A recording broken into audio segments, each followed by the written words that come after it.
Yeah, member for Kilifi North, what do you want to say? Thank you, Speaker. Speaker, we are discussing an important bill here, and the experience in the morning that the 15 minutes that were being used were quite a lot of time. And many members are looking for an opportunity to speak. So, Mr. Speaker, I would like to ask that we reduce the amount of time to 10 minutes. To 10 minutes. 10 minutes. Yes, 10 minutes, so that everybody gets the opportunity to contribute to this important bill. We wouldn't want, Mr. Speaker, we wouldn't want to be seen that only a few people contribute. So, Mr. Speaker, I would like to ask my fellow members, we reduce the time to 10 minutes so that everybody has an opportunity to contribute to this bill. I thank you, Mr. Speaker. Honorable Duale, what is? Mr. Speaker, I think members need to follow procedures. This matter should have been raised at the time when the leader of majority was moving, because this matter was settled through a motion. You cannot just it's not a marketplace, Mr. Speaker, where you can just wake up and say, I want to change the rules of the game. The Speaker, the motion said ordinary members will have 15 minutes. It was not changed. Let us continue, Mr. Speaker, and let's protect the procedure of the House. Now, honour members, all you need to do is look at your standing order number 97. Standing order number 97. So, indeed, what the Honourable Duale said is actually correct. That is the procedure. You know, because as you can see, we are going to engage now in another 1 hour of debating whether we should reduce. Yes. And in any event, honourable members, my own observation is, except the Honourable Otiende Amolo, who took all his 15 minutes, the leader majority had a balance of about six minutes to the time that he was allocated. The leader minority who seconded also had a balance of about 3.53 minutes. Many of you who have spoken, not that so many of you have spoken, you are doing about 12 minutes, and others of you are doing 9 minutes. So, because I know, it is something. I remember the member for Karatina. What's the name? Not Karatina. What's the name of the Madeira? He spoke for 6 minutes. So, and I'm sure, you don't have to spend your entire 15 minutes if you have nothing to say. Also in our standing orders, it's actually out of order to be tediously repetitive. To repeat saying, this one was called a goat, the other one was called a sheep, the other one was called a he-goat, the other one was called a she-goat, she-sheep, things like those, So you can always try to organize yourself so that if you just want to say I support fully what was said by so and so, and to that I want to add the following, so that you don't have to say, this one was called Nairobi. It was called Nairobi is a place of cold water. And the Maasais lived in Nairobi. When they were chased out of Nairobi, they left the name Nairobi. I mean, all those, the Honorable Sankok is going to can easily tell you that. So what I'm trying to say, honourable members, the point being made by the Honourable Owen Baya is not a moot one, but I think it is up to us to also utilize time, in a way that is, adding value to the process. As it is now, the 13th member who was on the floor is the Honourable Wamalwa, Chris Wamalwa, who has a balance of 12 minutes. Proceed. Thank you, Mr. And I Speaker. can confirm that there are now 77 requests. Thank you, Mr. Speaker, for this great opportunity. Mr. Speaker, the bill at hand is very historic. It's an extraordinary bill, Mr. Speaker, and this can be demonstrated from the attendance in the House, Mr. Speaker. Mr. Speaker, before 2 o'clock, we already had a quorum in this House. This is to tell you, Mr. Speaker, how serious this bill is, and if it's possible, Mr. Speaker, we can extend it even up to next week so that members can have time, Mr. Speaker, to deliberate on this matter. I know there are constituents wherever they are watching, and they want to hear, so that when time comes to check the Hansard, people of community will want to know what the MP said. People of Kisumu, my brother here of Homa Bay Town. Mr. Speaker, as I move forward, one of the critical things that I want to say, I want to quote the famous words from the great Pan-Africanist, Kwame Nkrumah. Kwame Nkrumah was the first president of Ghana, Mr. Speaker, and this is what he said, that first seek ye the political kingdom, then the economic kingdom will follow. Part of this bill, Mr. Speaker, is going to focus heavily and solve the issues which are political. I have no doubt, Mr. Speaker, if political issues are sorted out, the economic issues will be following. Mr. Speaker, the same Kwame Nkrumah said this, that the forces that unite us are intrinsic and greater than superimposed forces that keep us apart. We must unite. Mr. Speaker, as a House, this bill, when you look at it, Mr. Speaker, the great proposals that are here is that cabinet secretaries will come from the floor of this House. At the moment, Mr. Speaker, we are experiencing the presidential system. And when you look at some of the democracies that have grown, for instance, Mr. Speaker, look at Singapore. Singapore has been on a parliamentary system. And when you look at this bill, Mr. Speaker, it is proposing a hybrid governance system, Mr. Speaker, whereby we are going to have cabinet secretaries from the floor of this House. And I have no doubt, the brains you have here today, Mr. Speaker, some of them, if God willing, they come back, they are going to be cabinet secretaries. Mr. Speaker, the bill also talks about the provision for the assistant cabinet ministers, Mr. Speaker. And I have no doubt that those who will not be able to get cabinet secretaries, maybe they'll be the deputy secretaries. And it will go a long way, Mr. Speaker, in terms of the problem of inclusivity. It will resolve that issue of inclusivity. When it comes to issues of representation, Mr. Speaker, on this House, some of us have been raising questions. The cabinet secretaries has been a big problem for them to attend, to come and to this House and answer questions of members of parliament who are the representatives of the people. And as Article 1 of the Constitution says, that the sovereignty belongs to the people. It can be exercised directly by the people or through their democratically elected leaders who are seated here today. We've been so frustrated. Many times we've raised issues of insecurity and where I come from. Up to now, 6 months down the line, it's never been answered. These cabinet secretaries, when time comes, they don't show up. But this is the time now when we have them on the floor of the House, we'll be working as colleagues. Some of the issues that take like 1 month to solve, it will now be shortened, Mr. Speaker, to even a week or 1 day. So this is going to be a big plus, Mr. Speaker, to the members of parliament who are here today. Mr. Speaker, one of the proposals is about the increase of shareable revenue from 15% to 35%. This is a big plus.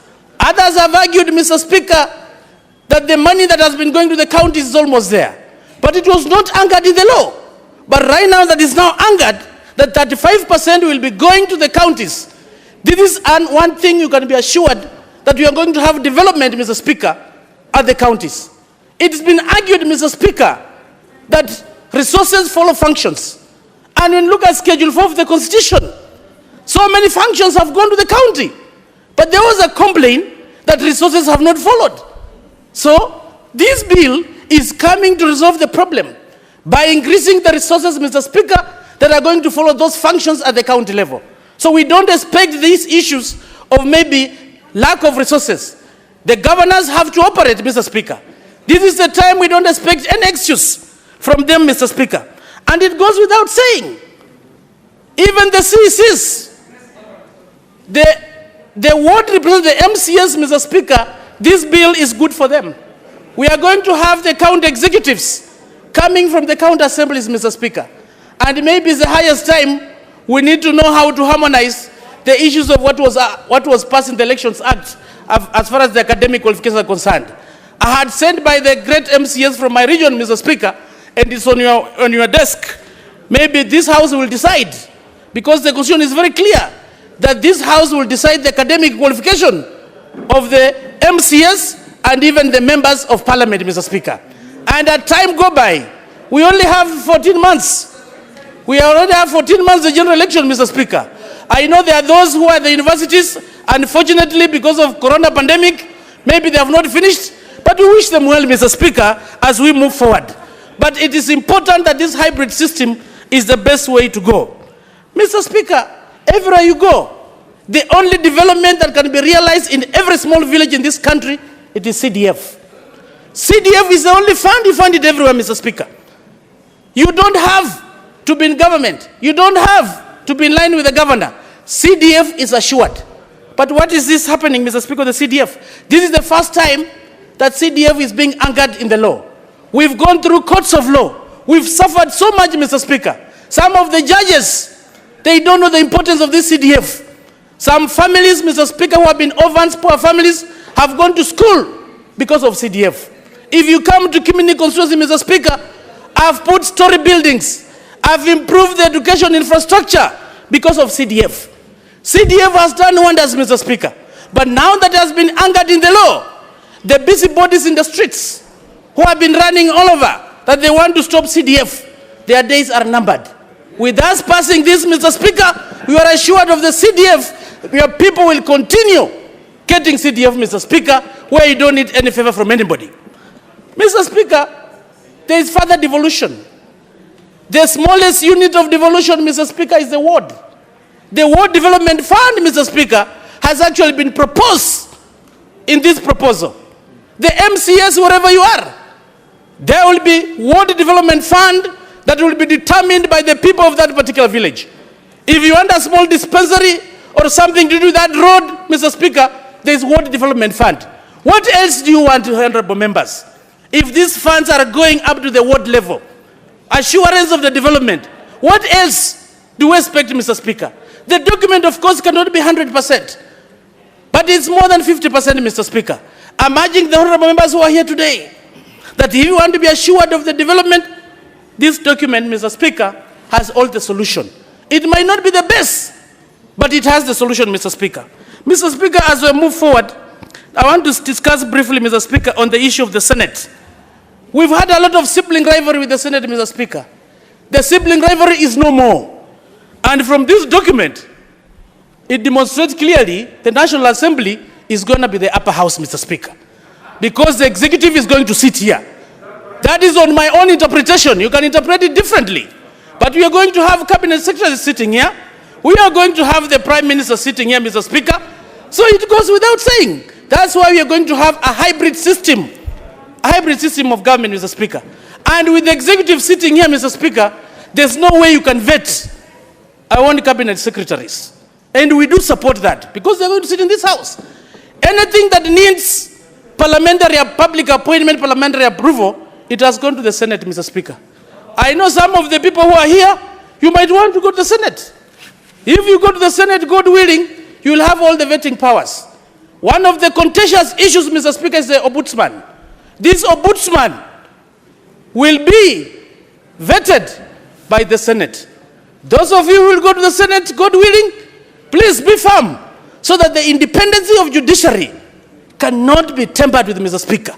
We don't want to go to the old days. However, in this document, Mr. Speaker, if you go to clause 43, particularly, Mr. Speaker, this is where some of us we have issues. The independence of judiciary should not be compromised. And here it says that the judiciary receive complaints against judges, investigate, discipline the judges by warning, reprimanding, or suspending a judge. Mr. Speaker, in our current constitution, there's a right to be heard. A complaint is there, a tribunal will be set, and the respective judge has to appear before that respective tribunal for him to be heard. We strongly feel it was unfair here, Mr. Speaker, because we are not seeing an opportunity to be heard.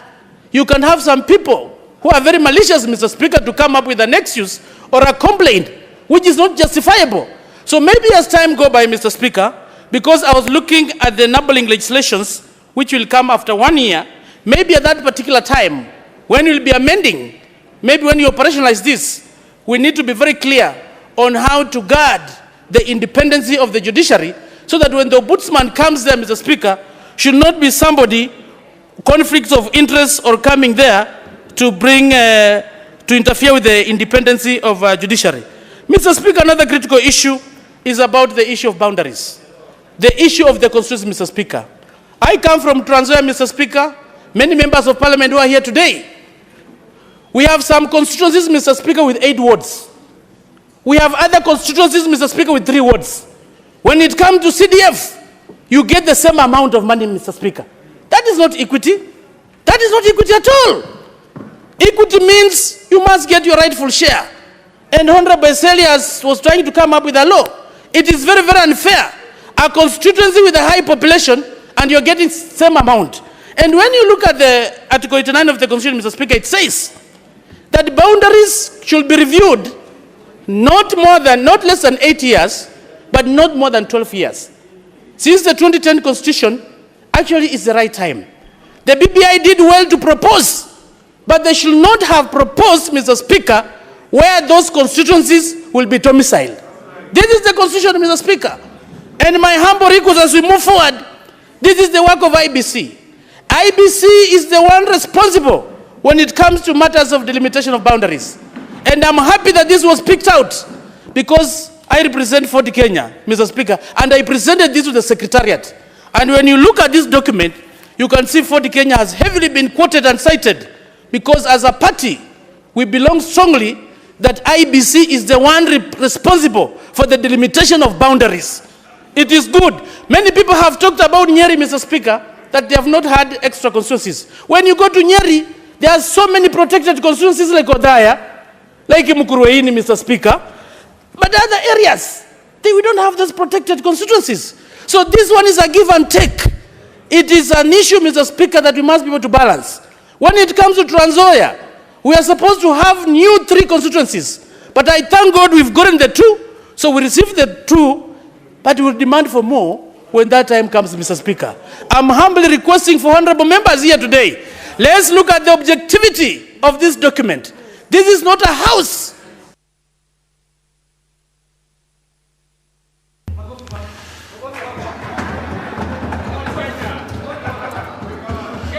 Well, that's a true and serious politician.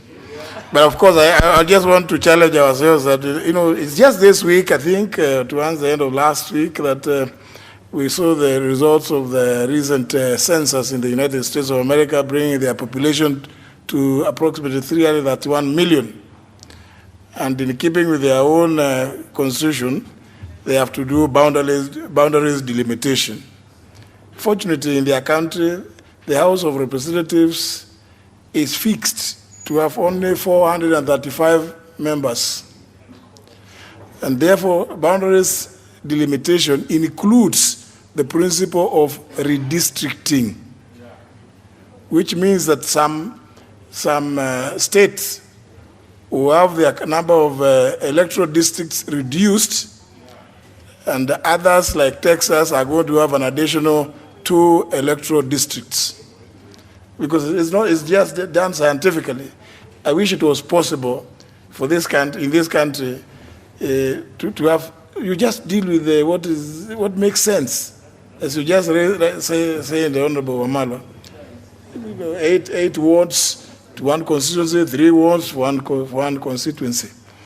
But even as you say that, I would also want to challenge ourselves to look at the provisions in the 6th schedule to the current constitution, and more particularly section 27, with regard to the instructions given to the defunct IIBRC after the passage of the 2010 constitution, and compare it with what we are discussing. Food for thought for those of you that are excited by that particular subject.